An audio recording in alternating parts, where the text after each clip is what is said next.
किस ग्रह के वजह से आदमी राजा जैसी जिंदगी जीता है। आपने कुछ लोगों को ऐसा देखा होगा कि गाड़ी, संपत्ति, धन, भूमि, हर चीज से सुख, समृद्धि, हर चीजों से संपूर्ण है। आखिर ऐसा कौन सा कारण है जो उन्हें आगे बढ़ा रहा है, उन्हें सक्सेस दे रहा है, उन्हें ये सारी चीजें दे रहा है, धन, संपत्ति, ऐश्वर्य, हर चीजें उन्हें प्रोवाइड कर रहा है। कौन से ऐसे ग्रह मददगार होते हैं आपके बर्थ चार्ट में जिसकी वजह से ये सारी चीजें मिलती हैं। कई लोगों को आपने ऐसा देखा होगा कि काफी कड़ी मेहनत करने के बाद भी उन्हें अच्छा रिजल्ट नहीं मिल पाता और वो गरीब ही रह जाते हैं।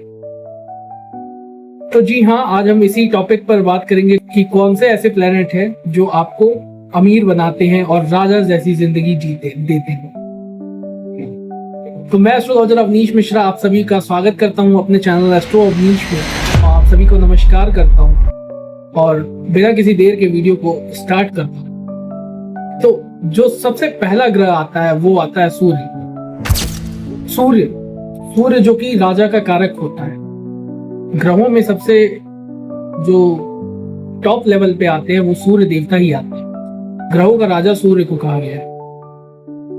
सूर्य कहीं ना कहीं कंपटीशन का कारक होते हैं। सूर्य कहीं कहीं राजस्व के कारक होते हैं।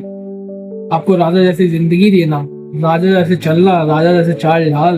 अगर आपकी कुंडली में बर्थ चार्ट में सूर्य की स्थिति सही है तो आपको राजा जैसे रखेगा, आपको राजा जैसा आपका नेचर बनाएगा। आप उस तरह अपना नेचर खुद ब खुद ढाल लोगे अगर सूर्य सही है तो। अपने आप आपको कुछ नहीं करने की जरूरत है, वो ग्रह आपके हिसाब से आपके शरीर को ढाल देगा, आपके चलने ढलने के ढाल देगा। ये तो सूर्य देता है। सूर्य आपको समाज में कहीं ना कहीं इज्जत, सम्मान, ये सारी चीजें देता है राजा होने की वजह से। राजा के पास क्या होता है? सम्मान होता है, इज्जत होती है और ये सारी चीजें होती है। जाहिर सी बात है उसके पास पैसा भी है, धन भी है, लक्ष्मी भी है, उससे आप रिलेट कर सकते हैं। ये पहले ग्रह सूर्य की बात होगी। अब आते हैं दूसरे ग्रह बृहस्पति यानी गुरु। गुरु कहीं ना कहीं आपके भाग्य, आपके वक्ता होने की चीजों, आपके प्रमोशन की चीजों को, आपके समृद्धि की चीजों को, बढ़ोतरी की चीजों को जो आपकी लाइफ में होनी है उसको दर्शाते हैं। अगर आपके बर्थ चार्ट में ये गुरु की स्थिति पंचमेश, एकादश या त्रिकोण में हो और भी कई कंडीशन है, अगर गुरु की स्थिति सही है, बृहस्पति की स्थिति सही है तो आपको अच्छी समृद्धि देते हैं, अच्छा भाग्य देते हैं। भाग्य अच्छा होगा, वक्तापन अच्छा होगा, बोलना अच्छा होगा, कम्युनिकेशन अच्छी होगी, एक्सप्लेनेशन पावर अच्छी होगी।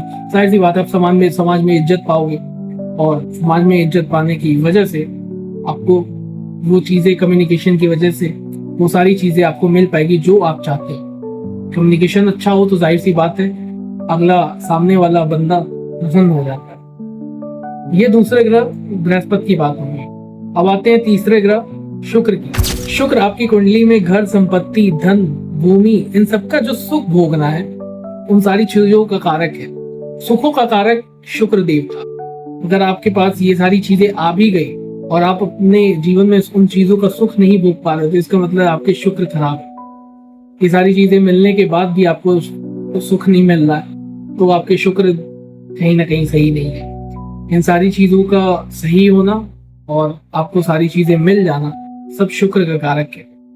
आपको अपने शुक्र पे ध्यान देने की जरूरत है। अगर ये सारी चीजें नहीं हो पा रही, आपके पास चीजें होते हुए भी आप उसका फील नहीं ले पा रहे तो ये शुक्र की बात थी। अब आते हैं लास्ट प्लेनेट चंद्रमा के ऊपर। चंद्रमा चतुर्थ ग्रह। तो चंद्रमा कहीं ना कहीं आपके मन का कारक है। सब कुछ होने के बाद भी अगर आपका मन प्रसन्न नहीं है तो दिक्कत है भैया। यानी जो आपको मिला है you are and satisfied with it, आप सेटिस्फाइड नहीं हो। मन प्रसन्न होना, सब कुछ मिल जाना बहुत जरूरी है। मन प्रसन्न नहीं है तो आपका मन बेचैन है, आपको सब कुछ मिलते हुए भी अधूरा लगेगा। शुक्र और चंद्रमा का बहुत बड़ा रिलेशन है एक दूसरे से, क्योंकि एक सुख का कारक है सुख भोग ना पाना, कष्ट होना। एक चंद्रमा बेचैन हो जाना, कष्ट होना। दोनों में आपको सब कुछ मिलने के बाद भी कष्ट। क्यों? क्योंकि शुक्र और चंद्रमा सही नहीं है। इसका रिलेशन मैं आपको अगले वीडियो में जरूर एक्सप्लेन करूंगा, बताऊंगा, इसका एक अलग से वीडियो लाऊंगा। और दोनों स्त्री ग्रह शुक्र और चंद्रमा, ये 4 ग्रह जरूरी नहीं है कि आपको एक प्लेनेट से ही आपको सक्सेस मिले, आपको राजा वाली जिंदगी मिले, राजस्व मिले। ये चारों प्लेनेट का कहीं ना कहीं आपके लाइफ में सही होना बहुत जरूरी है। हाँ, अगर राजा बनाना हो तो सूर्य बनाएगा, लेकिन ये चारों प्लेनेट का बहुत बड़ा रोल है आपकी कुंडली में आपको एक अच्छे मुकाम पे ले जाना। तो आज के लिए इतना ही, मिलते हैं अगले किसी और वीडियो में और टॉपिक के साथ। और इस वीडियो को यही अंत करते हैं। और मैं एस्ट्रो अवनीश आप सभी से विदा लेना चाहता हूँ आज, और आप सभी को मेरा नमस्कार।